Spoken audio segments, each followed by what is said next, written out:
გარდა იმისა, რომ ვიზა ლიბერალიზაცია იძლევა თავისუფალი გადაადგილების საშუალებას, ეს არის შესაძლებლობა ოჯახებმა მოინახულონ ერთმანეთი. ეს არის შესაძლებლობა იმკურნალოს ადამიანებმა უფრო თავისუფალ რეჟიმში და გადაადგილდნენ ამის გამო.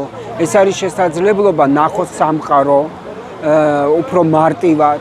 ეს არის შესაძლებლობა დაუკავშირდე იმ ღირებულებებს, რა ღირებულებები შენთან ყველაზე ახლოსაა.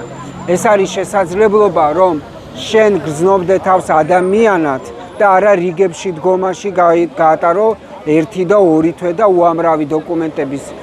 და რაც თავარია, ვიზა ლიბერალიზაცია ეს არის ნდობა მოქალაქისა და ქვეყნისადმი.